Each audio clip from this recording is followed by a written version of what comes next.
नारायणं नमस्कृत्य नरै चैव नरोत्तमं देवीं सरस्वतीं व्यासं ततो जयमुदीरयेत्.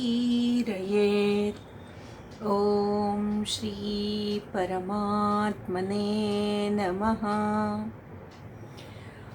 आपण आज 14व्या अध्यायाचं विवरण बघणार आहोत.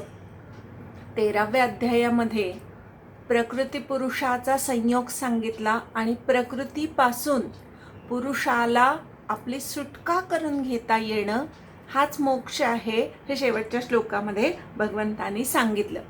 आता ही प्रकृती कशी आहे, त्या प्रकृतीचे 3 गुण आपल्याला काय काय बंधनं घालतात, हा सगळा भाग ह्या अध्यायामध्ये भगवंत उलगडून सांगणार आहेत. त्रिगुणातीत हो, त्रैगुण्य विषया वेदा, निस्त्रैगुण्यो भवार्जुन, निर्द्वंद्वो नित्यसत्वस्थो, निर्योग क्षेम आत्मवान. हे दुसऱ्या अध्यायामध्ये भगवंतांनी अर्जुनाला सांगितलं होतं. निस्त्रैगुण्य भव हा जो शाब्दिक तिथे फक्त 3 गुणांच्या पलीकडे जा असं जे भगवंतांनी सांगितलं होतं, ते 3 गुणांच्या पलीकडे जाणं का आवश्यक आहे आणि जो 3 गुणांच्या पलीकडे जातो त्याला फलप्राप्ती काय होते हे या अध्यायामध्ये भगवंत उलगडून सांगणार आहेत. या अध्यायाचं नाव आहे गुणत्रय विभाग योग. 3 गुणांचा विभाग म्हणजे वेगवेगळं करून 3 गुण भगवंत आपल्याला सांगणार आहे. प्रत्येक गुणाचा परिणाम, त्याचं उपयोगिता काय आहे आणि त्याचा परिणाम काय आहे हे आपल्याला ह्याच्यामध्ये शिकायला मिळणार आहे. रज आणि तम हे 2 टोकं आहेत. तर बॅलन्स किंवा सम म्हणजे सत्वगुण आहे. समर्थांनी ज्याला विवेक म्हटलेलं आहे तो विवेक म्हणजे सत्वगुण आहे.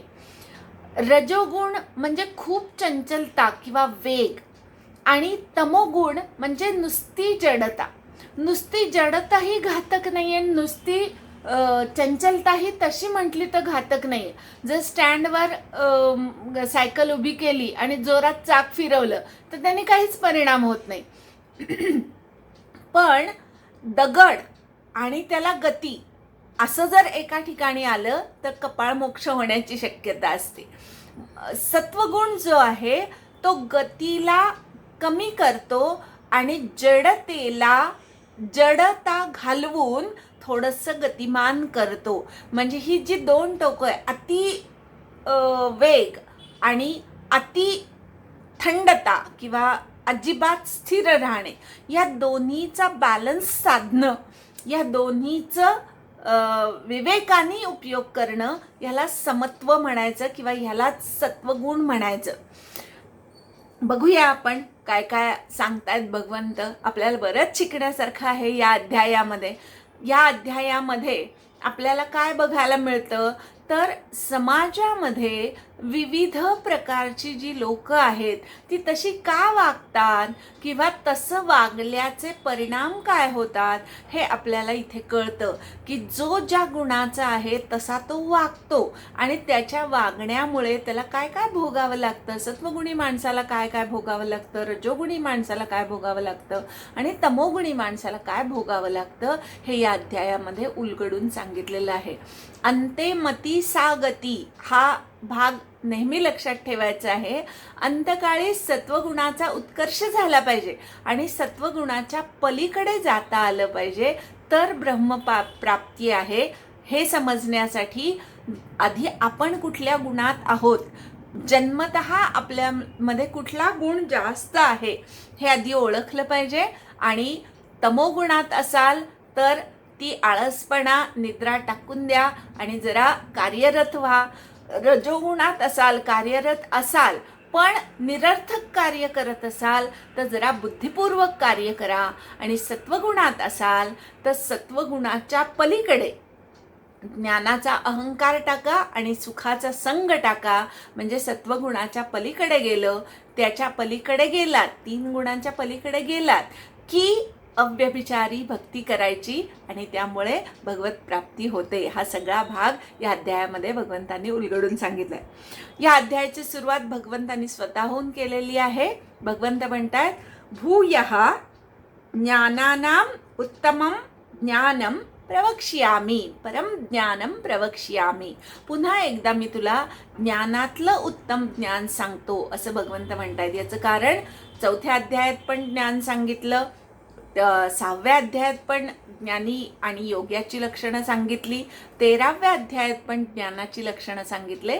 आता त्यातलीच काही लक्षणं ह्या त्रिगुणांच्या संयोगांनी भगवंत सांगणार आहेत. उत्तमातलं उत्तम ज्ञान मी पुन्हा एकदा तुला सांगतो.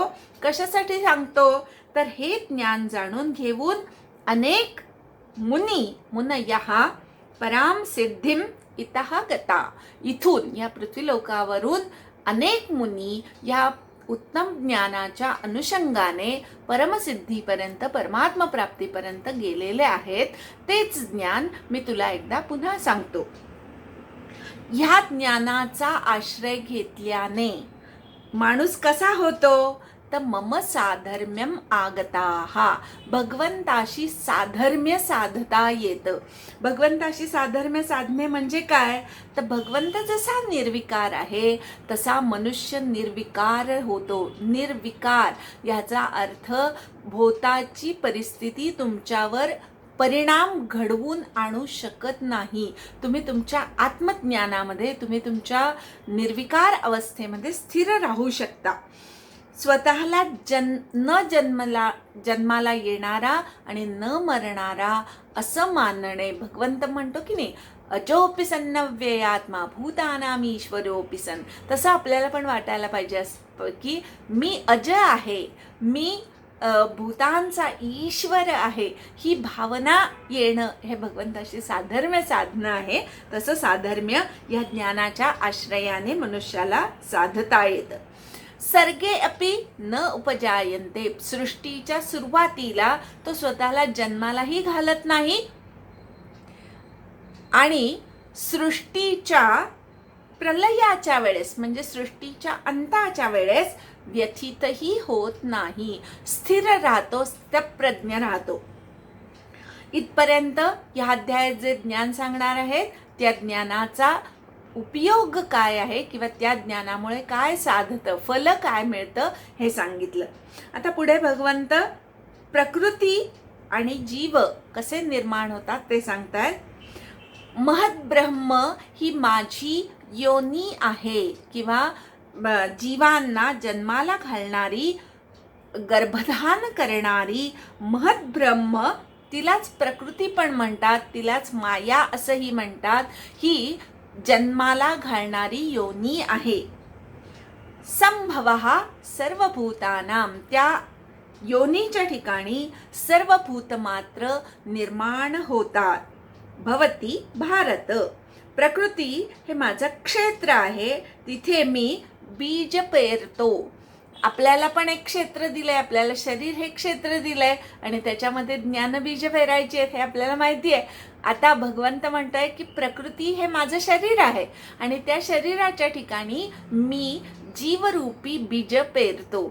आता बीज पेरतो म्हणजे काय तर भगवंत एकटाच होता आणि त्याला करमत नव्हतं. वेदांतांनी असं सांगितलंय की भगवंतांनी सगळी सृष्टी का निर्माण केली तर एकाकी न रमते इति, एकटाच होता भगवंत आणि त्याला करमत नव्हतं म्हणून त्यांनी असं, त्याच्याकडे प्रचंड शक्ती होत्या, त्याने बघता बघता असे सगळे डोंगर, दर्या, चंद्र, सूर्य, झाडं, मनुष्य 84 लक्ष योनी त्यांनी अशा बघता बघता प्रकृतीतून निर्माण केल्या.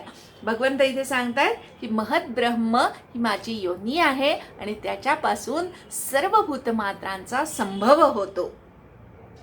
जेवढ्या म्हणून जीव आहेत, जेवढे म्हणून मूर्तयः म्हटलं इथे, जेवढे म्हणून आकार आहेत जीवांचे, ते सर्व आकार ह्या महद्ब्रह्मरूपी गर्भातून निर्माण होतात. त्याला ब्रह्म अंड असं सुद्धा म्हटलेलं आहे. त्या अंड्यातून सगळ्या सृष्टीची निर्मिती होते. हिरण्य गर्भ निर्माण झाला आणि त्याच्यातून सर्व जीवांची निर्मिती झाली. इथे ब्रह्म ही योनी सांगितलेली आहे. महद्ब्रह्म ही योनी सांगितलेली आहे आणि परमात्मा किंवा ईश्वर हा बीज देणारा पिता आहे असं भगवंत इथे सांगतायत. आता सत्व रज तम हे जे 3 गुण ह्या अध्यायात आपल्याला विवरण करून सांगणार आहेत ते कुठून निर्माण झाले आहेत, तर प्रकृतीपासून निर्माण झालेले आहेत. भगवंत एकटाच होता, त्याने त्याच्या अव्यक्त स्वरूपातून, निर्विकार स्वरूपातून विकारी व्यक्त रूपरंग असलेली सृष्टी निर्माण केली आणि ती सृष्टी, त्या सृष्टीतून सत्व रज तम हे 3 गुण निर्माण झाले. त्या 3 गुणापासून प्रथम सत्वगुणापासून बुद्धी निर्माण झाली, रजोगुणापासून मन निर्माण झालं आणि तमोगुणापासून अहंकार निर्माण झाला. विश्वात्मक बुद्धी, मन आणि अहंकार हे या 3 गुणातून निर्माण झाले. तमोगुणातून पंचमहाभूत निर्माण झाली. आकाश, वायू, तेज, आप आणि पृथ्वी ह्या क्रमाने एक एक खाली येत जडतेपर्यंत अशी अष्टधा प्रकृती मूळ परमात्म शक्तीपासून व्यक्त स्वरूपात निर्माण झाली. हाच खरं भगवंताचा ऐश्वर्य योग आहे की तो स्वतः अव्यक्त आहे, पण त्या अव्यक्त तत्वातून सगळं नावरूपात्मक तो निर्माण करतो. हा त्याचा ऐश्वर्य योग आहे. इथे ते वेगळ्या शब्दात सांगितलं की सत्व रजतम हे गुण जे आहेत ते प्रकृती संभवा, प्रकृतीपासून म्हणजेच महद्ब्रह्मापासून निर्माण झालेले आहेत असं तू जाणून घे. आता हे जे 3 गुण आहेत ते काय करतात, अव्ययम देहिनम देहे निबध्नन्ति. अव्यय अशा देहिनाला देहामध्ये बांधून टाकतात. आपल्याला बंधमुक्त व्हायचंय. कशातनं बंधमुक्त व्हायचंय, तर हे 3 गुणांचे जे बंध आहेत त्यापासून आपल्याला मुक्त व्हायचं आहे. भगवंतांनी इथे सांगितलं की आपल्याला बांधणारं दुसरं कोणी नाहीये. आपल्या शरीरातून जे 3 गुण आहेत किंवा 3 गुणातून जे आपलं शरीर झालेलं आहे तेच आपल्याला बांधणारं आहे. आता प्रत्येक गुणाचा बंधन भगवंत सांगतात. सत्वगुण जो आहे तो निर्मलत्वात, निर्मल म्हणजे स्वच्छ, सुंदर, पवित्र करणारा आहे सत्वगुण. निर्मलत्वात प्रकाशकम म्हणजे ज्ञानमय आहे, ज्ञानमय करणारा आहे, ज्ञान करून देणारा आहे. आणि अनामय म्हणजे दोषरहित किंवा आरोग्य संपन्नता देणारा सत्वगुण आहे. तुम्हाला जर पूर्णपणे निरोगी राहायचं असेल तर सत्वगुणाची कास धरणं आवश्यक आहे. तुम्हाला जर ज्ञानी व्हायचं असेल तर सत्वगुणाची कास धरणं आवश्यक आहे. आणि तुम्हाला मलरहित म्हणजे शुद्ध व्हायचं असेल तरी सुद्धा सत्वगुणाची कास धरणं आवश्यक आहे. पण सत्वगुणाचं एक बंधन आहे बरं का, 2 बंधन आहेत. सत्वगुणी माणूस दिवसेंदिवस सुखी होत जातो, शुद्ध होत जातो आणि पूर्णपणे रोगरहित होतो, आरोग्य संपन्न होतो. त्यामुळे काय होतं तर तो सुखी होतो, पण मग सुखाचाच संग सत्वगुणी माणसाला जडतो. सुखाचा संग चढणे म्हणजे सुख कायम असलं पाहिजे, कधीही दुःख येऊच नये असं वाटणं हा सुखाचा संग आहे. हा सुखाचा संग जडतो आणि तो सुखाचा संग सात्विक माणसाला बांधून टाकतो, सुखामध्येच आसक्त करतो. दुसरा संग आहे ज्ञानसंग. सत्वगुणी माणूस ज्ञानाची कास धरतो, दिवसेंदिवस ज्ञानी होत जातो. पण ज्ञानी माणसाच्या मध्ये एक खूप मोठा दोष दिसून येतो आणि तो म्हणजे अहंकार. जसजसे तुम्ही ज्ञानी होत जाल तसतसे अहंकारी व्हायला लागता. हा अहंकार हा सत्वगुणातून ज्ञानी व्यक्तीमध्ये निर्माण होणारं बंधन आहे.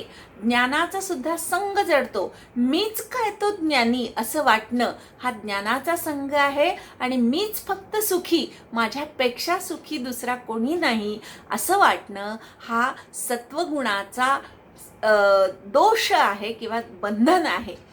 पुढे रजोगुणाचं बंधन सांगतात भगवंत. रजोगुण रागात्मक असतो. अनुराग म्हणजे प्रीती, प्रीती आली की द्वेषही आला. रजोगुणी माणूस अत्यंत प्रेम पण करतो आणि रजोगुणी माणूस अत्यंत द्वेष पण करतो. त्याला हे टोक किंवा ते टोक गाठायचं असतं. सत्वगुणी माणूस मात्र रागही नाही धरत आणि द्वेषही करत नाही. रजोगुणी माणूस अतिशय रागात्मक म्हणजे प्रेमामध्ये वाहून जाण्याची रजोगुणा व्यक्तीची स्वभाव असतो. त्यातून काय होतं तर तृष्णा आणि संग वाढतो. रजोगुणी माणूस माणसांवर वस्तूंवर खूप प्रेम करतो आणि मग त्याच्यातनं ती माणसं टिकवणं आलं, त्या वस्तू सांभाळणं आलं, हा संग त्याला खूप कर्मांच्या खटपटीमध्ये घालतो. तन्निबध्नाति कौन्तेय कर्मसंगेन देहिनम. एक उदाहरण दिलं तर लगेच कळेल.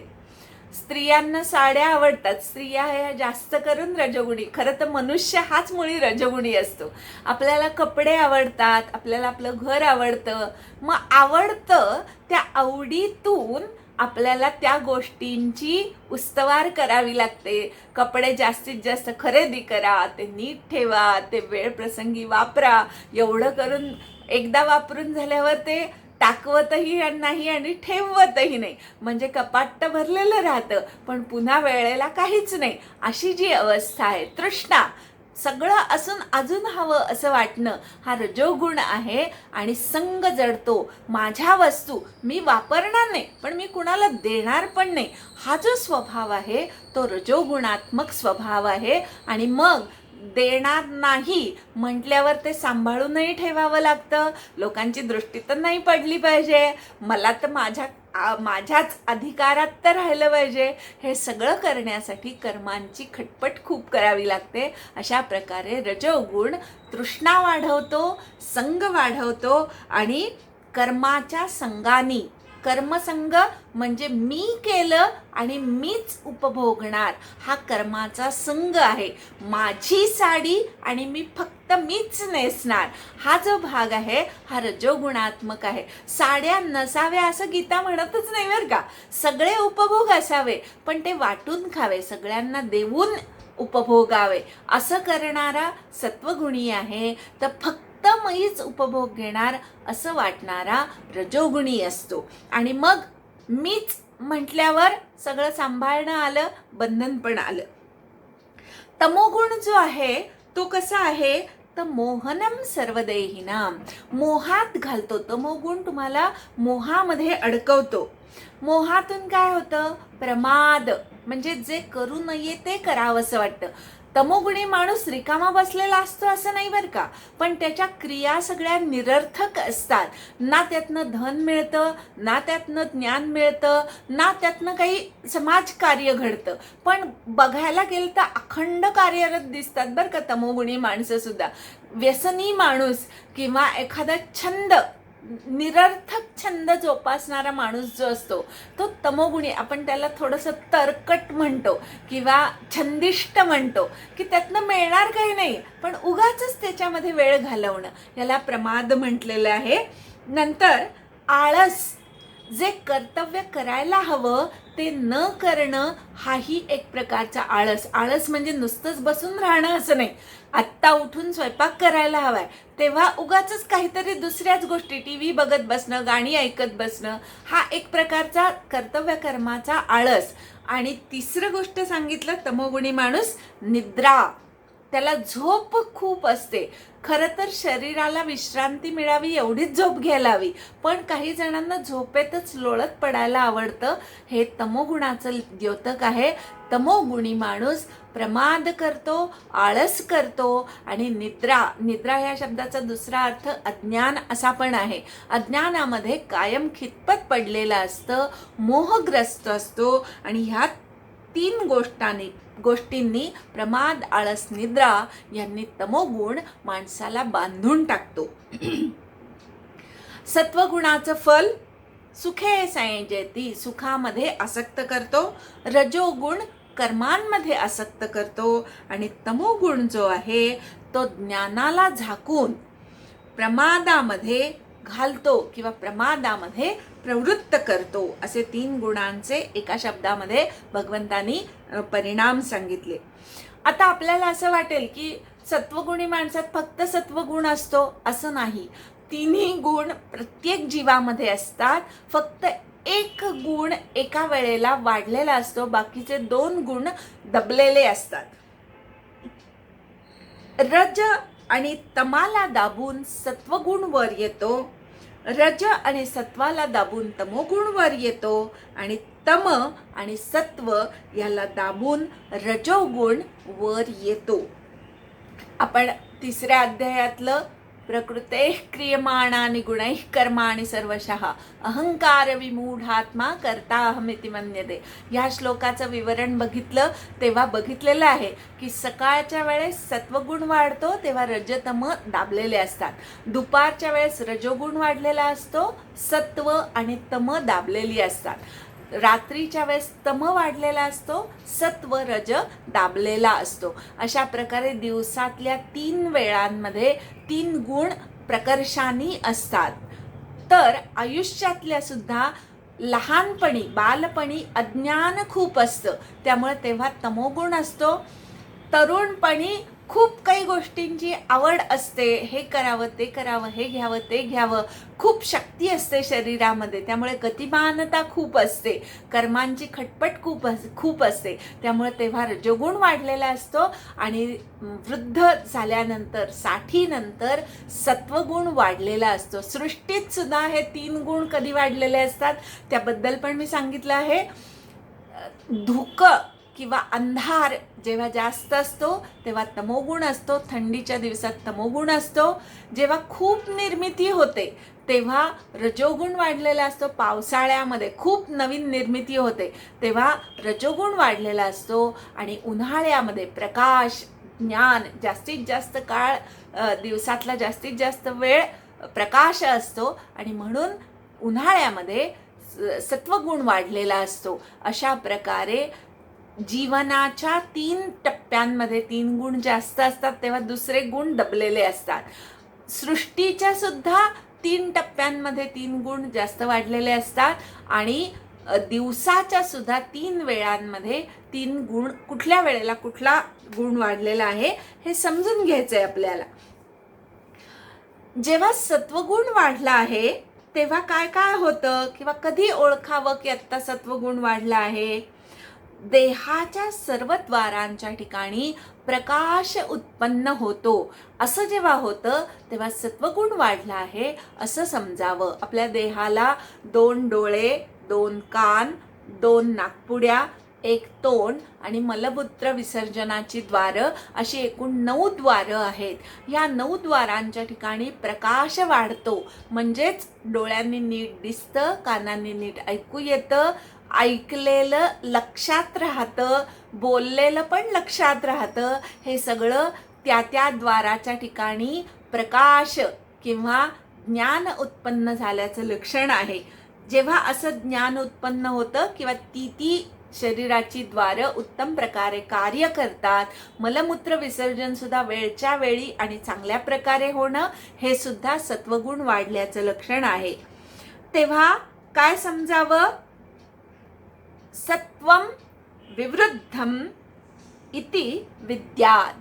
सत्व वाढलं आहे असं जाणून घे. नुसता प्रकाश उद्भवतो असं नाही तर ज्ञान सुद्धा वाढतं. त्या इंद्रियांनी, पंचज्ञानेंद्रियांची जी कर्म आहेत किंवा ज्ञानशाखा ज्या आहेत त्या रुंदावत जातात. डोळ्यांनी नीट दिसतं, वाचलेलं समजतं, त्याचा सारांश काढता येतो, अनुभवता येतं. हे सगळं डोळा या इंद्रियाचं ज्ञान वाढल्याचं लक्षण आहे. ज्ञान आणि माहिती यामध्ये फरक आहे. डोळ्यांनी जे वाचतो ती माहिती असते, पण ती लक्षात राहून उपयोगात आणता येणं याला ज्ञान म्हणायचं. एक तर त्या इंद्रियाचं कार्य उत्तम चालतं, म्हणजे त्या इंद्रियाच्या ठिकाणी प्रकाश निर्माण होतो आणि त्या विषयातून ज्ञान होतं. हे सत्वगुण वाढला असल्याचं लक्षण आहे. आता रजोगुण वाढला हे कसं ओळखावं? 12व्या श्लोकामध्ये रजोगुण वाढल्यावर काय होतं ते सांगितलं. जेव्हा रजोगुण वाढलेला असतो तेव्हा लोभ, प्रवृत्ती, आरंभ, कर्मणाम, अशमहा आणि स्पृहा. रजोगुणामुळे काय काय वाढतं बघा बरं का. पहिलं सांगितलं लोभ म्हणजे फलासक्ती. रजोगुणी माणूस फळ मिळणार असेल तरच काम करतो, नाही तर करत नाही. अगदी गीता शिकणारे सुद्धा रजोगुणी असतात. ते आम्हाला विचारतात, तुम्ही 21,000चं बक्षीस मिळवून देणार का, तर गीतेला येणार. हे रजोगुण आहे. तेव्हा हो म्हणायचं. फक्त सांगायचं की आम्ही नाही मिळवून देणार, तुम्ही तुमच्या प्रयत्नांनी मिळवायचं, आम्ही शिकवण्याचं काम करणार. पण अशी जी लोक बोलतात त्याच्यावरनं कळतं की ती कशी आहेत ते. पहिलं म्हणजे फलासक्ती असते रजोगुणी माणसाला. प्रवृत्ती म्हणजे कर्म करण्याची खूप खटपट चालू असते. प्रवृत्ती म्हणजे अखंड कार्य करत राहणे, याला प्रवृत्ती म्हणायचं. आरंभ, आज एक उद्या एक असं सतत चालू असतं. हे फळ मिळेल म्हणून काहीतरी करतील, ते काम अर्धवटच टाकतील, पुन्हा दुसऱ्या फळामध्ये आसक्त होतील, पुन्हा दुसरं नवीन कर्म करतील. हे आरंभ वाढवतात ते. कर्मांची अशमहा म्हणजे कर्म कितीही केलं तरी शांतताच येत नाही. एखादी स्त्री असते, दिवसभर कार्य करत असते, झोपते, झोपल्यावर सुद्धा आठवतं अरे हे काम राहिलंय, लगेच उठून कामाला लागते. हा रजोगुण आहे, हे लक्षात ठेवावं. सत्वगुणी माणूस असा नसतो बरं का. तो बुद्धिपुरस्सर व्यवस्थित विचार करतो, नीट प्लॅनिंग करतो आणि त्याप्रमाणे आपली आपली कामं वेळच्या वेळी व्यवस्थित करून एकदा वेळेवर आलं की तिकडे पुन्हा बघायची त्याला गरज पडत नाही. रजोगुणी माणूस नुसता इकडून तिकडे धावत असतो. बघायला त्याचं काम फार चांगलं चाललेलं असतं असं नाही. अशमहा आणि स्पृहा, कितीही केलं तरी कमीच वाटतं असं जे आहे, तेव्हा रजोगुण वाढला आहे असं समजावं. तमोगुण कसा असतो किंवा तमोगुण वाढला असं कसं समजावं. अप्रकाशः, प्रकाश नसणे म्हणजेच काही न समजणे.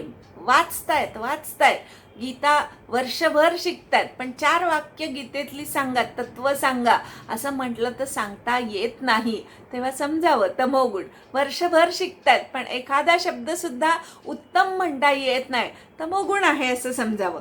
अप्रकाश, अप्रवृत्ती, जेव्हा तुम्हाला काही कळेनासं होतं ना, आपोआपच आपली अप्रवृत्ती होते. खूप वेळ वाचून सुद्धा पुस्तकातलं काही कळलं नाही की आपोआपच ते पुस्तक वाचणं आपण थांबवतो. तसं तमोगुणी माणूस, त्याला एक तर कळतच नाही आणि कळत नसल्यामुळे तो कर्म न करण्याकडे त्याची प्रवृत्ती वाढते. अप्रकाश, अप्रवृत्ती, त्यातून प्रमाद. प्रमाद म्हणजे जे करणं आवश्यक आहे. आता लहान मुलांचे एक उदाहरण देऊया आपण. लहान मुलांना अभ्यास करा म्हणून सांगतो पण तो जमत नाही, म्हणून ते अभ्यास न करण्याकडे त्यांची प्रवृत्ती असते. आणि त्यांना खेळू नका किंवा जास्त खेळू नका असं सांगितलेलं असतं, पण खेळण्यामध्ये फारसं डोकं चालवावं लागत नाही, त्यामुळे खेळण्याकडे त्यांची प्रवृत्ती असते. म्हणजे अभ्यास हे त्यांचं कर्तव्य असताना ते टाकून प्रमाद करणे म्हणजे खेळामध्ये स्वतःला गुंतवून घेणे, हे आपण बघू शकतो. म्हणजे तमोगुणी माणूस काही करत नाही असं नाही, तो खेळत बसतो किंवा निरर्थक क्रियांमध्ये वेळ घालवतो. हे प्रमाद आणि मोह, मित्रमैत्रिणींचा मोह, एखाद्या खेळाच्या वस्तूचा मोह, हे सगळं तमोगुणाचं लक्षण आहे. लहान मुलं बघा, त्यांचं किती तुटकं मोडकं खेळणं असू दे, ते कुणाला द्यायला तयार होत नाहीत. हेच त्यांचं तमोगुणात असण्याचं लक्षण आहे. पण तोच जर मुलगा थोडासा शहाणा असेल तर तो देतो, आणि पूर्ण सत्वगुणी असेल तर तो स्वतःहून देतो, त्याला सांगावंही लागत नाही. तमोगुण वाढला हे कसं ओळखावं. मुलांमध्येच नाही बरं का, मोठ्यांमध्ये सुद्धा भरपूर तमोगुणी लोक असतात. आणि ती लोक जेव्हा असं करतात तेव्हा आपल्याला वाईट वाटतं, पण समजून घ्यावं की हे तमोगुणामुळे त्यांच्याकडनं घडतंय. अप्रकाश, अप्रवृत्ती, प्रमाद आणि मोह जेव्हा वाढलेला असतो तेव्हा समजावं तमोगुण वाढलेला आहे. जेव्हा सत्वगुण वाढलेला असेल आणि तेव्हा जर देह ठेवून गेला माणूस, प्रलय झाला, आपल्या देहाचा अंत झाला, तर काय होतं. सत्वगुण वाढलेला असताना उत्तम विदान लोकान अमलान प्रतिपद्यते. उत्तम अशा स्वर्ग आदी उन्नत लोकांना त्या व्यक्तीला गती मिळते. स्वर्ग जिथे मल नाही, स्वच्छ आहे, स्वर्गामध्ये धूळच नाही किंवा स्वर्गामध्ये वृद्धत्व पण नाही आहे, सगळे देव हे नेहमी तरुण किंवा बालवयातलेच दिसतात. तसं स्वर्गामध्ये त्याला जायला मिळतं किंवा अजून स्वर्गाच्या वरचे जे उन्नत लोक आहेत त्या लोकाला तो सत्वगुणी माणूस जातो, देवयोनी त्याला प्राप्त होते. रजसे प्रलयंगत्वा, रजोगुण वाढलेला असताना जर देह ठेवून गेलात तर कर्मसंगीषु जायते. मनुष्य लोकी पुन्हा पुन्हा कर्मांची खटपट, खूप कष्ट करावे लागतील अशा कष्टकर्याच्या घरी रजोगुणी माणसाला जन्म येतो. कारण त्याचं कारण तोच आहे, त्याला फार कामं आवडतात. मग कर बाबा, तुला जिथे कामं आवडतात तिथेच पुढचा जन्म मिळेल. किंवा मृत्यूकाली त्याच्या अनेक इच्छा राहून गेलेल्या असतात, हे करायचंय, ते करायचंय, ते करायचंय. मग पुढचा जन्म असा मिळतो की जिथे बालवयातच भरपूर कष्ट करावे लागतील. म्हणून रजोगुणी माणूस कर्मसंगी घरामध्ये पुढचा जन्म घेतो. तमसी प्रलीनः, तमोगुणामध्ये जो देह ठेवून जातो तो मूढ योनिषु जायते. मूढ योनींमध्ये पशुपक्षी, कीटक किंवा वृक्ष या मूढ योनी मानल्या गेलेल्या आहेत. कारण ह्या जीवांनी स्वतःमधल्या अनेक क्षमता गमावून बसलेले आहेत. आता अजगर जो आहे त्याला झोपायला आणि खायला आवडतं. ह्या जन्मामध्ये ज्याला नुसतं झोपायला आणि सहज मिळालं तर खाणार ना, तर खाण्यासाठी सुद्धा कष्ट करणार नाही, असा जो या जन्मी असेल आणि जर ह्या गोष्टीमध्येच त्याला मृत्यू आला तर अर्थातच त्याला तशीच पुढची योनी मिळणार. अजगर जे असतं ते अजगर जास्तीत जास्त काळ झोपलेलं असतं आणि भक्ष्य जवळ आलं तर भक्ष्य गिळण्याचे तो कष्ट करतो. म्हणजे असा तमोगुणी माणूस अजगर किंवा वृक्ष इत्यादी योनींमध्ये जन्म घेईल. अजून अनेक योनी आहेत मूढ योनी, आणि तमोगुणी माणसाला मूढ योनीमध्ये जन्म घ्यावा लागतो. सुकृत म्हणजे चांगल्या कर्माचं फळ, निर्मलम फलम, सात्विकम सुकृतस्य कर्मणः निर्मलम फलम आहुः.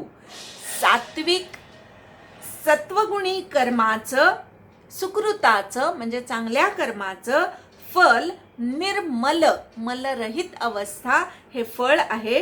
रजोगुणाचं फळ दुःख आहे आणि तमोगुणाचं फळ अज्ञान हे आहे. निर्मल म्हणजे सत्वगुणी माणूस जास्तीत जास्त चांगल्या प्रकारे कर्तव्य कर्म करतो, व्यवसायामध्ये सुद्धा तो सफल होतो भरपूर कष्ट केल्यामुळे. आरोग्य संपन्नता असते कारण तो स्वतःच्या शरीराकडे अजिबात चालढकल करत नाही. योग्य आहार विहार घेऊन आपलं शरीर व्यवस्थित तंदुरुस्त ठेवतो, त्यामुळे शारीरिकदृष्ट्या सुद्धा तो निर्मल होतो. आणि धन चांगल्या मार्गाने मिळवलेलं असल्यामुळे त्याला शांत झोप लागते, रोगराई त्याला येत नाही, त्याचं शरीर निरोगी राहतं. अशा प्रकारे सात्विक कर्माचं निर्मल हे फल आहे. सात्विक माणूस दिवसेंदिवस सत्कर्म करून उत्तम फल प्राप्त करून घेतो. एखादी व्यक्ती आपण बघतो खूप कष्टकरी असते आणि दिवसेंदिवस त्याच्या घरात समृद्धी आलेली दिसते, आजच्यापेक्षा उद्या उन्नत, उद्यापेक्षा परवा उन्नत असं जेव्हा दिसतं तेव्हा ती माणसं सत्वगुणी आहेत असं समजावं. मृत्यूनंतरच असं नाही, आपल्याला जिवंत असताना सुद्धा हा भाग समजून घेता येतो. अगदी गरिबीत जन्माला आलेला असतो पण धडपड करून शिक्षण घेणार, शिक्षण घेतल्यानंतर चांगल्या नोकरीला लागणार, अगदी पडेल ते काम करत उन्नत होत होत होत चांगल्या हुद्द्यावर जाणार. मग चांगल्या हुद्द्यावरनं रिटायर झाल्यावर सुद्धा मध्ये आधे चांगले छंद जोपासणार, रिटायरमेंट नंतर सुद्धा आपले छंद जोपासण्यामध्ये स्वतःचा उत्तम वेळ घालवणार. असं जर एखादी व्यक्ती करत असेल तर निश्चितच ती सत्वगुणी आहे असं समजून घ्या. रजोगुणाचं फल काय आहे तर दुःख. रजोगुणी माणूस काय करतो, शक्यतो काटेकोरपणे वागणं टाळतो. त्याला मोहग्रस्तता आवडते. पण म्हणजे मी एक उदाहरण सांगते. एखादा सत्वगुणी असेल तर तो स्वतःमध्ये व्याधी निर्माणच होणार नाही याची काळजी घेतो. रजोगुणी असेल तर तो काय करतो, व्याधी निर्माण झाल्यावर औषध घेऊन स्वतःला बरं करतो. आणि तमोगुणी माणूस असतो तो काय करतो, तर व्याधी निर्माण झाल्यावर सुद्धा औषधही घेत नाही आणि एखादं व्यसन असेल तर तेही सोडत नाही. याच्यावरनं आपल्याला सत्व रजतमाचे परिणाम दिसून येतात. रजोगुणाचं फल आहे दुःख. दिवसेंदिवस दुःख प्राप्त होतं, कमी कमी होत जातं असलेल्या गोष्टी सुद्धा. आणि तमोगुणाचं फल आहे अज्ञान. असलेलं ज्ञान सुद्धा गमावून बसतो. हे तमोगुणाचं फल आहे. सत्वातून ज्ञान निर्माण होतं, रजोगुणातून लोभ निर्माण होतो आणि तमोगुणातून प्रमाद आणि मोह ह्यामुळे अज्ञान जन्माला येतं. तमोगुणातून दिवसेंदिवस माणूस जे करू नये ते करून बसतो, मोहग्रस्त होतो आणि दिवसेंदिवस अज्ञानाकडे काय म्हणतात खाली खाली होत जातो. आपण असं कित्येक वेळा बघतो की घरंदाज घरांमध्ये असलेली संपत्ती सगळी उधळून व्यसनाधीन झालेली लोक दिसतात. तेव्हा समजावं ही पूर्ण तमोगुणाच्या अधीन झालेली लोक आहे. रजोगुणामुळे लोभ निर्माण होतो. लोभी माणूस बघतो आपण. एखादा भ्रष्टाचार करणारा तो काही जन्मता भ्रष्टाचार करणारा नसतो, पण धनाचा लोभ इतका वाढत जातो की त्याला कितीही धन मिळालं तरी ते पुरेनासं होतं. हे रजोगुणातनं लोभ वाढणं. अगदी माणसांचं सुद्धा लोभ वाढतं बरं का, धनाचाच वाढतो असं नाही, ते सुद्धा रजोगुणाचाच परिणाम आहे. सत्वस्थः ऊर्ध्वं गच्छन्ति. ऊर्ध्व म्हणजे उन्नत होतात किंवा वरच्या चांगल्या लोकांना जातात. मध्ये तिष्ठन्ति राजसाः. रजोगुणी माणूस पुन्हा पुन्हा मनुष्य लोकामध्येच जन्म घेतो, म्हणून तो मध्येच तिष्ठतो. आणि जघन्य गुणवृत्तीस्था, हीन वृत्तींचा अंगीकार केल्यामुळे तमोगुणी माणूस अधो गच्छन्ति तामसाः. तमोगुणी माणूस अधो म्हणजे खाली खाली दिवसेंदिवस त्याची अवनती होते.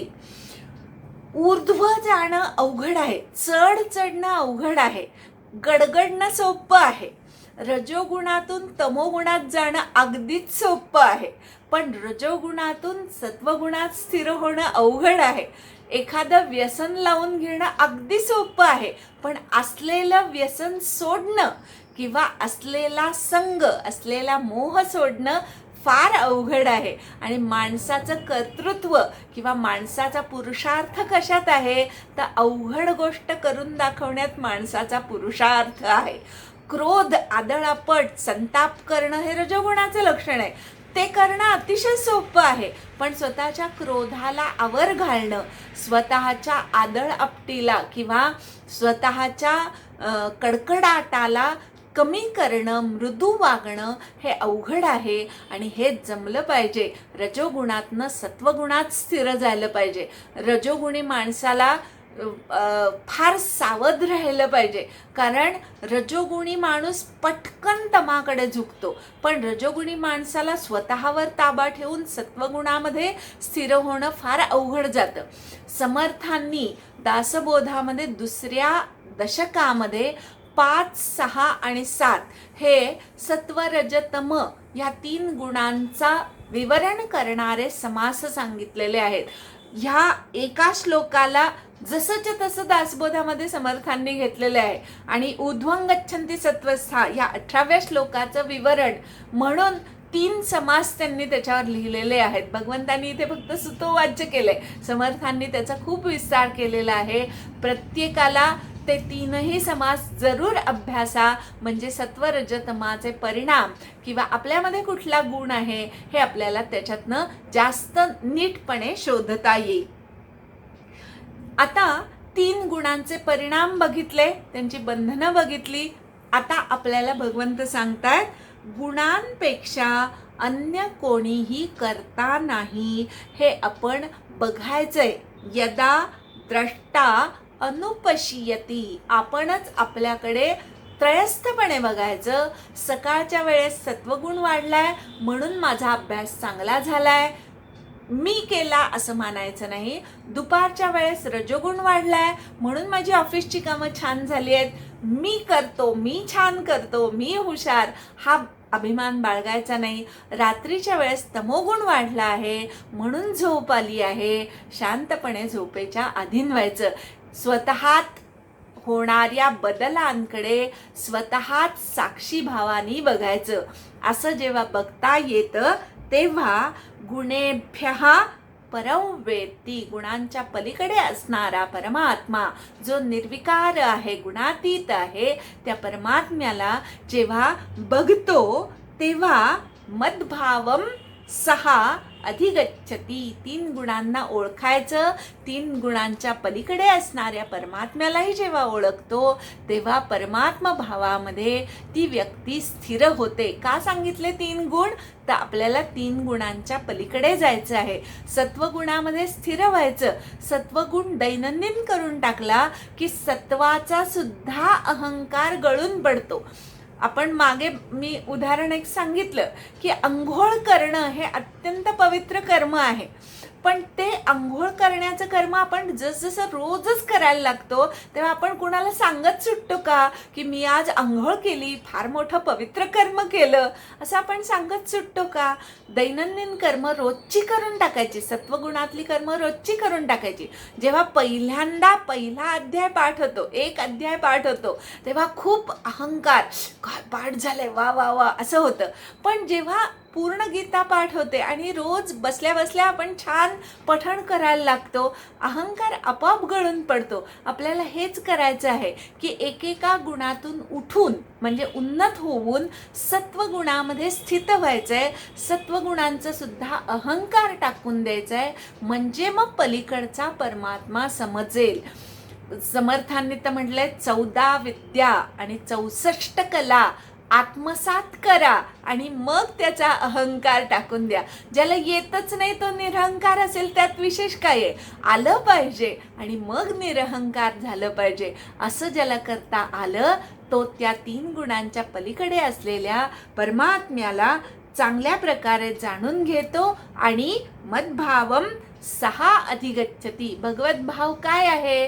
तर करून सुद्धा अकर्ते राहणे, हा भगवत भाव आहे आणि तो भगवत भाव त्याच्या ठिकाणी निर्माण होतो. अजून एक भगवत भाव असा आहे की ईशत्व त्याच्या ठिकाणी निर्माण होतं. जशी संपूर्ण सृष्टीवर भगवंताची सत्ता चालते तशी आपल्या दृष्टीने आपला देह ही आपली सृष्टी आहे आणि आपल्या देहावर आपली सत्ता चालणे, आपल्या बुद्धीचा विवेक अखंड असणे, हे ईशत्व प्राप्त करून घेतल्याचं लक्षण आहे.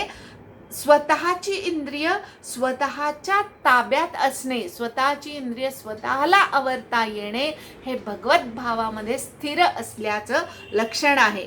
अशी व्यक्ती एतान 3 गुणान अतीत्य, ह्या 3 गुणांना ओलांडून, हे 3 गुण कसे? तर देह समुद्भवान, देह आहे म्हणून 3 गुण निर्माण झाले.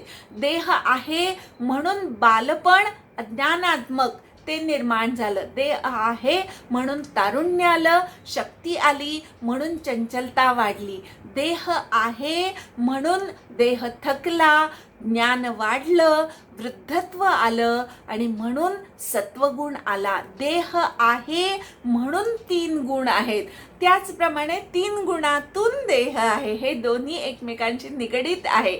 जेव्हा हे समजतं की देहातून उद्भवलेल्या 3 गुणांना मी ओलांडू शकतो किंवा याच्यावर मी मात करू शकतो, असं जेव्हा आपल्याला समजतं आणि आपण त्याप्रमाणे वागायला लागतो, तेव्हा त्या व्यक्तीने 3 गुणांना ओलांडलं असं समजावं.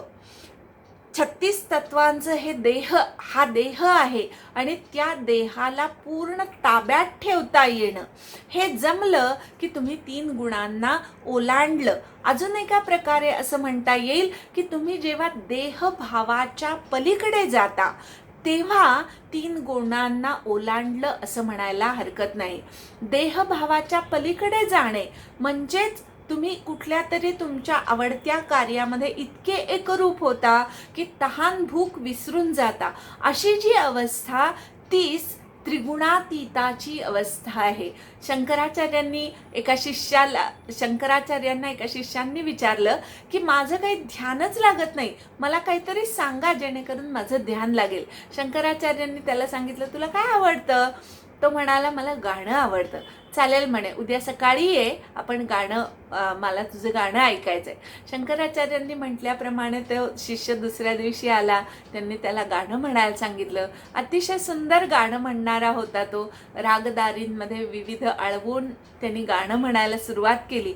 गाणं म्हणता म्हणता तो त्या गाण्यामध्ये इतका रंगून गेला की शेजारून एक प्रेतयात्रा गेली, तीही त्याला कळली नाही. एक सुंदर स्त्री जवळून गेली, तीही त्या गायकाला कळली नाही. शंकराचार्यांनी त्याचं गाणं संपल्यावर त्याला विचारलं की अरे, आत्ता इथून एक प्रेतयात्रा गेली, कळली का तुला? तो म्हणाला, नाही कळला, मी गाण्याच्या विचारांमध्ये पूर्ण एकाग्र झालो होतो, त्यामुळे कळली नाही. शंकराचार्य म्हणाले, नंतर इथून एक सुंदर स्त्री गेली, ती दिसली का तुला? तो म्हणाला, तीही नाही दिसली. जेव्हा तुमची अशी अवस्था होते ना की तुम्ही जे करताय त्याच्यामध्ये इतके रममाण होता, परब्रह्म भेटल्याचा आनंद जेव्हा तुम्हाला त्याच्यातनं मिळतो, तेव्हा समजावं की तुम्ही 3 गुणांच्या पलीकडे गेला. कलेची उपासना, कला ही जर भगवत प्राप्तीसाठी वापरली तर ती कलेची उपासना ही तुम्हाला देहभावाच्या पलीकडे घेऊन जाणारी ठरते, 3 गुणांना ओलांडणारी ठरते. त्यासाठी अगदी भजनच केलं पाहिजे असं नाही. मला स्वतःला, मी अकाउंटंट आहे, मला अकाउंट्सचं काम करत असताना अशी देहातीत अवस्था जाणवते की मी रमून जाते माझ्या कामामध्ये, किंवा मी गीतेमध्ये रमून जाते. गीता शिकत असताना ना मला तहान लागते ना भूक लागते, कुणी हाक मारलेली सुद्धा कळत नाही. हे जे होणं आहे हेच त्रिगुणातीत होणं आहे. आणि त्रिगुणातीत झालेली व्यक्ती जन्म, मृत्यू, जरा आणि व्याधी जरा, दुःख यापासून विमुक्त होते, विशेषत्वानी मुक्त होते. जन्म असे ना का, मृत्यू पण असे ना का, त्याचं काहीच वाटायला नाही पाहिजे. उत्तम जन्म मिळाला पाहिजे अशी पण आसक्ती नाही राहायला पाहिजे. आणि आता मला मृत्यूच नको, कधीच मृत्यू यायला नको, आहे तो देह मी कधीच सोडणार नाही असंही वाटतं उपयोगी नाही. मृत्यूला सुद्धा तितक्याच आनंदाने मिठी मारायची. हे जरा देह आहे, देहाला जर्जरपणा येणारच. मी जर्जर नाही होते, देह जर्जर होते, ही पक्की खूण गाठ बांधली पाहिजे. आणि दुःख जे आहे, प्रारब्धानुसार दुःख हे भोगूनच संपवायचं आहे, हेही लक्षात राहणं, हे जन्म, मृत्यू, जरा आणि दुःख ह्यापासून विमुक्त होणं झालं. असा जो विशेषत्वानी मुक्त झाला या सगळ्यापासनं, तो अमृतम अश्नुते, अमृतत्वाचा उपभोग घेतो. अमृतत्व म्हणजे आत्मानंद, किंवा आत्ता जे सांगितलं एकाग्रपणे एखादी गोष्ट करणे, तेव्हा देहाची विसर पडणे, हाच अमृताचा उपभोग घेणं आहे किंवा आत्मानंद आहे. या आत्मानंदामध्ये ती व्यक्ती रममाण होऊन जाते. पुढे अर्जुनाचा प्रश्न, स्थितप्रज्ञ लक्षणामध्ये जसा अर्जुनाने प्रश्न विचारला, इथे तसाच प्रश्न विचारला आहे की कैर्लिंगैहि एतान 3 गुणान अतीतः भवति. 3 गुणांच्या पलीकडे गेलेला हे प्रभू कसा असतो? त्याच्या खुणा काय आहेत? त्याला ओळखायच्या खुणा काय आहेत? लिंग म्हणजे खुणा काय आहेत? किम आचारः, त्याचा आचार कसा असतो? कथम 3 गुणान अतिवर्तते, 3 गुणांना ओलांडून तो कसा काय जातो? काय केल्याने त्याला 3 गुणांना ओलांडता येतं? असा अर्जुनाचा प्रश्न आहे. त्याच्यावर भगवंत उत्तर देत आहेत. प्रवृत्ती म्हणजे प्रकाश, प्रवृत्ती आणि मोह हे प्राप्त झालं असता त्याचा द्वेष करत नाही, आणि निवृत्त झालं असता त्याची आकांक्षा करत नाही. प्रकाश हे ज्ञानाचं लक्षण किंवा प्रकाश हे सत्वगुणाचं लक्षण, प्रवृत्ती हे रजोगुणाचं लक्षण आणि मोह हे तमोगुणाचं लक्षण. हे जर आपल्यामध्ये उत्पन्न झालं तर त्याचा द्वेष करायचा नाही. सकाळच्या वेळेस सत्वगुण वाढला आहे तेव्हा अभ्यास करावासा वाटतो, तेव्हा त्या सत्वगुणाचा द्वेष करायचा नाही. दुपारच्या वेळेस रजोगुण वाढलेला असतो तेव्हा खावं प्यावं कामं करावी असं वाटणं, त्याचाही द्वेष करायचा नाही. रात्रीच्या वेळेस तमोगुण वाढलेला असतो तेव्हा खूप झोप येते, त्या झोपेचाही द्वेष करायचा नाही. आणि संप्रवृत्तानी न द्वेष्टी, चांगल्या प्रकारे प्रवृत्त झाले असता द्वेष करत नाही. आणि न निवृत्तानी कांक्षती, किंवा त्यावेळेस जर तो गुण वाढला आहे तर त्यापासून निवृत्त होण्याचीही आकांक्षा ती व्यक्ती करत नाही. न निवृत्तानी कांक्षती. आसीनवद आसीनः गुणैः न विचाल्यते. उदासीनाप्रमाणे असणारा, उद म्हणजे वर, आसीनः म्हणजे राहणारा, 3 गुणांमध्ये जो गुरफटून जात नाही, 3 गुणांपासनं अलिप्त राहतो, उदासीनाप्रमाणे राहतो, असा जो आहे तो गुणैही न विचाल्यते, 3 गुणांकडून विचलित केला जात नाही. गुणच गुणात वर्तत आहे. गुणा गुणेषु वर्तन्त इति मत्वा गुणा गुणेषु वर्तन्ते इति एव अवतिष्ठती न इंगते. गुणच गुणात वावरत आहेत असं जाणून घेऊन स्थिर राहतो, डगमगत नाहीत. आत्ता रजोगुण आहे, मी तरुण आहे म्हणून मला खूप करावंसं वाटतंय, हे समजून घ्यायचं. त्या रजोगुणातनं परावृत्त होण्याचाही प्रयत्न करायचा नाही, तेव्हा अगदी कंबर कसून कामं करायची. वय वाढलं आहे, आता मी वृद्ध झालो आहे, मी सत्वगुणामध्ये स्थित झालो आहे, पण देह मात्र माझा आता थकलेला आहे. मग अशा वेळेस कष्टाची कामं कमी करायची, पण बुद्धीची कामं करायची. उत्तम सल्लागार व्हायचं वयस्क माणसानी. स्वतःहून धावून धावून कामं नाही करायची, ती पुढच्या पिढीला करायला द्यायची. अशा प्रकारे गुणच गुणांमध्ये वावरत आहेत असं समजून स्थिर राहायचं. न इंगते म्हणजे हालत नाही, चंचल होत नाही. सुखदुःखामध्ये सम, लोष्ट अश्म कांचन यामध्ये सुद्धा स्तम, आणि स्वस्थ.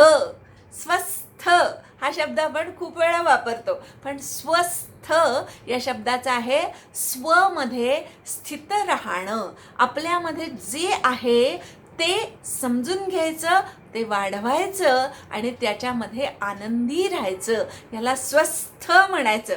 आत्मरत, आत्मतृप्त, ज्ञानरत ही जी लक्षणं सांगितली मागे, तीच स्वस्थ असण्याची लक्षणं. स्वतःमध्ये, आत्म्यामध्ये, आपल्या स्वतःमध्ये रममाण राहणे याला स्वस्थ म्हणायचं. सुखदुःखामध्ये सम, सुखदुःख येणारी जाणारी आहेत, तान तितिक्षस्व अशी भगवंताची आज्ञा आहे, ती लक्षात ठेवायची. सुखाने खचून जायचं, सुखाने हर्षून जायचं नाही, दुःखाने खचून जायचं नाही. लोष्ट अश्म कांचन ही सगळे पृथ्वीचे आविष्कार आहेत. मातीचं ढिकूळ, दगड आणि सोनं हे सगळे पृथ्वीचे भाग आहेत, सगळं जड आहे, हे लक्षात ठेवायचं. सोन्यामध्ये सुद्धा फार आसक्त व्हायचं नाही. दगड वाट्याला आला म्हणजे काहीच परिणाम होत नाही, अशी व्यक्ती आपल्या वाट्याला आली तर त्याच्यावरनीही खचून जायचं नाही. आणि आपले कष्ट मातीत मिळाले, जसं माती मोल होणं म्हणतो तसं कष्ट केलेत पण ते सगळे वाया गेले तर त्यांनी खचून जायचं नाही. आपलं आपलं कर्तव्य उत्तम करत राहायचं. जे जसे परिणाम होतील ते शांतपणे सहन करायचे. समावस्थेमध्ये स्थिर राहायचं. समावस्था ही समुद्राच्या एका उदाहरणाने आपल्याला समजून घेता येते. समुद्राला भरतीही नाही आणि ओहोटीही नाही, अशी जी अवस्था तिला समा म्हणतात. आणि मनुष्यामध्ये अशी अवस्था येणं की भरतीही नाही, हर्षूनही जात नाही आणि खचूनही जात नाही, स्थिर आहे, त्याला समावस्था म्हणायची. आणि सम असणे हे अशा प्रकारचं समावस्थेमध्ये स्थिर असणे. प्रिय अप्रिय, निंदा स्तुती यामध्ये सुद्धा सम आहे. धीर म्हटले बरं का, धीर म्हणजे बुद्धिमान, ज्याची बुद्धी बुद्धी आपल्याला स्थिर करू शकते, मन आपल्याला अखंड चंचल करत असतं, पण विचारांच्या द्वारे मनाला ताब्यात ठेवता येतं आणि बुद्धीला स्थिर करता येतं. हे आपण दुसऱ्याच अध्यायात शिकलो. त्या बुद्धीच्या जोरावर प्रिय प्राप्त झालं, अप्रिय प्राप्त झालं तरी सम मानायचं. सम मानायचं याचा अर्थ प्रियाकडे वाहून जायचं नाही, अप्रियाला टाळायचं नाही. मी नेहमी एक हे सांगते की नको असलेल्या व्यक्तीचा फोन कट करू नका, त्याला धैर्याने उत्तर द्या की बाबा रे मला तुझ्याशी बोलायचं नाही आहे. आपल्याकडे तेवढं धैर्य नसतं म्हणून आपण फोन कट करतो, पण फोन कट करण्यामुळे पुन्हा पुन्हा त्या व्यक्तीचा फोन वाजत राहतो आणि आपलं असलेलं कामसुद्धा नीट होत नाही. बुद्धिमानपणे नको असलेल्या व्यक्तीला सुद्धा अवॉइड न करता त्याच्यापासून दूर राहता येणं आणि प्रिय असलेल्या व्यक्तीच्या ठिकाणी आसक्त न होणं हे बुद्धिमान व्यक्तीला जमू शकतं. निंदास्तुतीमध्ये सम. निंदा ही आपल्या पाठीमागे केली जाते आणि स्तुती ही सुद्धा आपल्या पाठीमागे केली जाते. फारच कमी लोक अशी असतात की जी तोंडावर स्तुती करतात, पण तोंडावर स्तुती करणारे घातक सुद्धा असू शकतात. पण निंदास्तुतीमध्ये सम कसं राहायचं, तर निंदा झाली तर समजायचं आपल्यामध्ये अजून काहीतरी बदल घडवून आणायचे भगवंताला, म्हणून आपली निंदा आपल्या कानापर्यंत येते. योग्य निंदा असेल तर त्यातनंही प्रेरणा घ्या आणि स्वतःमध्ये बदल करा. स्तुती केली तर तिच्याकडे पण वेगळ्या दृष्टीने बघा की इतके दिवस कोणी माझी स्तुती करत नव्हतं, गीता शिकवायला लागल्यावर लोक चांगलं म्हणायला लागली, म्हणजे ही स्तुती माझी नसून गीतेची आहे हे समजून घ्या, म्हणजे निंदा स्तुतीमध्ये सम राहता येईल. मान अपमान हे सम मानायचे. मित्र आणि अरी म्हणजे शत्रू यांनाही सम मानायचं. तुल्य दोन्ही सम आहेत असं मानायचं. मान अपमानामध्ये सम कसं राहायचं, मान मिळतो तो देहाला मिळतो, अरे मी म्हणजे देह नाहीच आहे, मग मानाने कशाला उरळून जायचं. आणि अपमान होतो तोही देहाचा होतो, आत्म्याचा अपमान होऊच शकत नाही. त्यामुळे अपमान झाला किंवा मान झाला तरी सुद्धा तुल्य मानायचं. समर्थांनी एक छान सांगितलेलं आहे की जिथे मान मिळतोय तिथे महंतांनी जाऊच नाहीये खरं तर, कारण मान मिळायला लागला की तुमच्या डोक्यात हवा जाते आणि तुम्ही अहंकारी बनतं. आणि उलट जिथे अपमान होतोय ना तिथे जरूर जा, म्हणजे तुमच्यामधली सोशिकता वाढते. अपमान सुद्धा सहन करायला एक बुद्धिमत्तेची आवश्यकता असते आणि तशी बुद्धिमत्ता किंवा सोशिकता अपमान सहन करण्याने प्राप्त होते. मान अपमानामध्ये सम राहायचं. आपल्याला ज्या मार्गाने ह्याच्यामध्ये सम राहता येईल ते राहायचं. शत्रुमित्रामध्ये सम. जन्मतः कुणीच कुणाचा शत्रूही नसतो आणि कुणीच कुणाचा मित्रही नसतो. हे लक्षात ठेवून शत्रुमित्रामध्ये सम राहता आलं पाहिजे. कारण परत्वे एखाद्याशी मैत्री जमते किंवा कारण परत्वेच एखाद्याशी शत्रुत्व निर्माण होतं. ते कारण जर बाजूला झालं तर आजचा शत्रू उद्या मित्र होणार नाही असं नाही आणि आजचा मित्र उद्या शत्रू होणार नाही असंही नाही. हे लक्षात ठेवून शत्रुमित्रांशी सम राहायचं. सर्व आरंभ परित्यागी. काम्य कर्माचे सर्व आरंभ ज्याने टाकून दिले आहेत, फलाशेनी कर्म करत नाही, कर्तव्य बुद्धीने किंवा भगवंताचं कार्य माझ्या वाट्याला आलेलं मी करतो आहे हा भाव ठेवून जो कर्म करतो त्याला सर्व आरंभ परित्यागी म्हणायचं. सर्व आरंभ परित्यागी याचं अजून एका ठिकाणी पण उल्लेख आलेला आहे. 4थ्या अध्यायातल्या 19व्या श्लोकामध्ये असाच एक उल्लेख आलेला आहे. यस्य सर्वे समारंभा कामसंकल्पवर्जिताः ज्ञानाग्निदग्ध कर्माणं तमाहुः पंडितं बुधाः. ज्ञानाच्या अग्नीमध्ये ज्यांनी सर्व कर्माचे आरंभ दग्ध करून टाकलेत, म्हणजेच काय तर फलाशा सोडून कर्तव्य कर्म उत्तम करतो आहे, त्याला ज्ञानामुळे ज्ञानरूपी अग्नीमध्ये सर्व कर्मांची फलं भस्म करून टाकणारा पंडित असं म्हटलं जातं.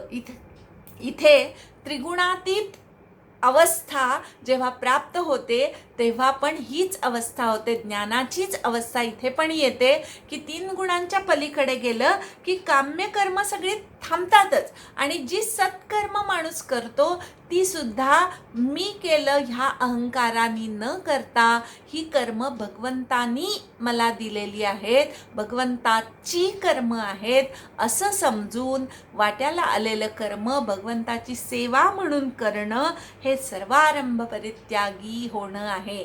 मग जे भगवंताचं कर्म आहे अर्थातच त्याच्या फलावर सुद्धा माझा अधिकार नाही, ते फल सुद्धा भगवंतालाच अर्पण करणं हे ज्याला जमलं गुणातीत सहा उच्यते, त्याला गुणातीत असं म्हटलं जातं. सगळी कर्म उत्तम करायची, कर्म कोण करतंय? मी नाही करते, देह करतोय अशा साक्षी भावाने पण बघतायत. मला जे जे कर्म दिलंय ते कुणी दिलं? भगवंतानी दिलं. देह पण त्याचाच आहे, त्यांनीच माझ्या वाट्याला कर्तव्य दिलेली आहेत, ती कर्तव्य मी उत्तम करतोय हा भाव असावा. किंवा अजून पण एका प्रकारे आपल्याला त्रिगुणातीत होता येतं. आपल्या डोक्यावर जन्मतः 3 ऋण घेऊन आपण जन्माला आलोय. मातृऋण, पितृऋण, मात्या पित्याचं ऋण आहे, सृष्टीचं एक ऋण आहे आणि समाजाचं ऋण आहे. आणि ह्या 3 ऋणातून मुक्त होण्यासाठी जे जे कर्म करतोय ते ह्या 3 ऋणातून मुक्त होण्यासाठी करतोय. एखादा जर आधीच लोन घेतलेलं असेल बँकेकडनं, दिसायला काय दिसतं की तो भरपूर पैसे भरतोय बँकेमध्ये, पण ते त्याचे असतात का? ते बँकेचेच असतात, त्यांनी आधीच त्याच्यातनं बँकेतनं पैसे घेतलेले असतात. तसं जन्मायच्या आधीच आपण ही 3 ऋणं काढून ठेवलेली आहेत. आता त्या ऋणांची फेड म्हणून आपण जे जे करतोय ते त्या ऋणांची फेड म्हणून करतोय, कृतज्ञता म्हणून करतोय. भगवंतानी इतका अनमोल देह आपल्याला दिलेला आहे, आपल्याला वावरण्यासाठी इतकी सुंदर सृष्टी निर्माण करून ठेवलेली आहे, आपली काळजी घेणारे अवतीभोवती इतके चांगले नातेवाईक आहेत, आपला देश आहे, आपले सैनिक आपली काळजी घेत आहेत. या सगळ्याचं कृतज्ञ म्हणून देशासाठी, समाजासाठी आणि स्वतःसाठी सुद्धा काहीतरी करणं ह्या भावनेने तुम्ही जेव्हा कार्यरत राहता तेव्हा त्रिगुणातीत झालात असं समजावं. आता त्रिगुणातीत होऊन थांबायचं नाहीये बरं का.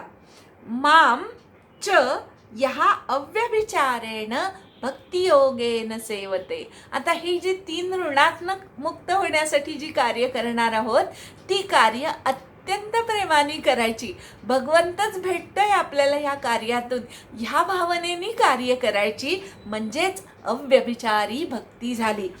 एकाच परमात्म्याला, एकाच आपल्या दैवताला आपली सगळी कर्म आणि कर्मफल अर्पण करणं ही अव्यभिचारी भक्ती झाली. आणि अशी अव्यभिचारी भक्ती तो करतो. असं केलं की 6 गुणान समतीत्य, तो गुणांना ओलांडून ब्रह्मभूयाय कल्पते, परब्रह्माशी एकरूप होण्याला अधिकारी होतो, ब्रह्मभूत व्हायला अधिकारी होतो. अशी अधिकारी व्यक्ती परब्रह्म म्हणजे ब्रह्मणा अहम प्रतिष्ठा, जे जे काही सद आहे किंवा जे जे काही प्रतिष्ठित आहे ते सगळं परमात्म्यामुळे आहे असं समजून घेतो. अमृतस्य अव्ययस्य, जे जे काही सुंदर आहे, चैतन्ययुक्त आहे, त्या सर्वाची प्रतिष्ठा परमात्मा आहे. जे जे काही अव्यय आहे, शाश्वत आहे, कधी न ढळणार आहे, त्या सगळ्याची प्रतिष्ठा भगवंत आहे. आणि शाश्वत धर्माची प्रतिष्ठा किंवा शाश्वत धर्म टिकतोय तो कशामुळे? तर भगवंतामुळे टिकतोय असं जाणून घेतो. अत्यंतिक सुख, ज्या सुखाच्या पलीकडचं दुसरं सुख नाही, अशा अत्यंतिक सुखाची प्रतिष्ठा किंवा अत्यंतिक सुखाचं अस्तित्व भगवंतामुळे आहे असं जाणून घेऊन 3 गुणांच्या पलीकडे जाऊन अव्यभिचारी भक्ती करतो, अखंड भगवंताचं ध्यान करतो. जे जे काही स्वच्छ सुंदर चैतन्ययुक्त आहे ते सगळं भगवंतामुळे आहे असं जाणून घेऊन त्या चैतन्याशी, त्या परब्रह्माशी कायम शरीर मन बुद्धीने जोडलेला राहतो. रोजच असं जोडता आलं की शेवटचा क्षण कधी का असेना काही फरक पडत नाही, आपोआपच 3 गुणांच्या पलीकडे जाऊन भगवंताशी योग साधता येतो. ओम तत्सत असा परमात्म्याचा उल्लेख करून श्रीमद भगवद्गीतेतील जे उपनिषद आहे त्या उपनिषदातील ब्रह्मविद्येच्या अंतर्गत योगाचं शास्त्र सांगितलं गेलं आहे. त्या योगशास्त्रातील श्रीकृष्ण आणि अर्जुन यांच्या संवादातील गुणत्रय 3 गुण विभाग म्हणजे वेगवेगळे करून सांगितले आणि 3 गुणांना वेगळं करून 3 गुणांच्या जो पलीकडे गेला त्याला भगवंताशी योग साधता येतो. हे या अध्यायामध्ये 14व्या अध्यायामध्ये भगवंतांनी विशद करून सांगितलं. हरिओम तत्सत तत्सत ब्रह्मार्पणमस्तु.